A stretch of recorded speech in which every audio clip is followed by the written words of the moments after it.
اللہ کو آپ پر عذاب کرنے کا کوئی شوق نہیں ہے۔ سوال اگر یہ ہم سے کیا جائے کہ عذاب الہی کیوں ہوتا ہے، تو اس کے جواب میں ہم آپ کی خدمت میں یہی کہیں گے کہ یہ عذاب اور عقاب ایسے لوگوں کے لیے ہے جو اس کی نافرمانی میں مصروف ہیں، اس کی نعمات تو استعمال کرتے ہیں لیکن اس کا شکر ادا نہیں کرتے، تو ایسے میں خداوند متعال ان افراد سے ناراض ہے۔ لہذا سورہ بقرہ کی آیت نمبر 96 میں خداوند متعال ارشاد فرما رہا ہے واتقوا اللہ، یعنی تقوی اختیار کرو اور گناہ سے بچو۔ تقوی کا یہی مطلب ہے کہ انسان پرہیزی کرے گناہ سے اور اطاعت کرے پروردگار کی، یعنی واجبات پر عمل کرے اور محرمات کو ترک کرے۔ وَاعْلَمُوا أَنَّ اللَّهَ شَدِيدُ الْعِقَابِ، جان لو کہ اگر تم خداوند متعال کی اطاعت نہیں کرو گے، یعنی واجبات پر عمل نہیں کرو گے اور محرمات کو انجام دو گے، تو جان لو ان اللہ شدید العقاب، کہ اللہ سخت ترین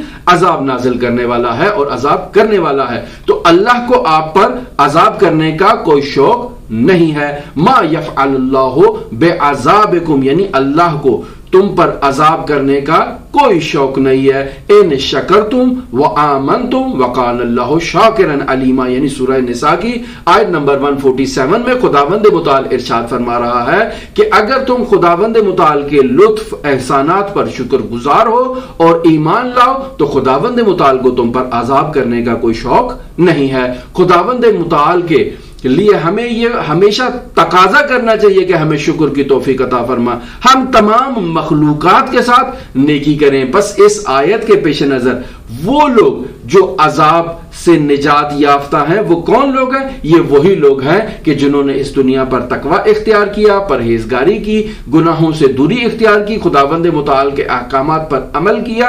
ایسے لوگوں پر خداوند متعال جہنم کو حرام قرار دے دیتا ہے۔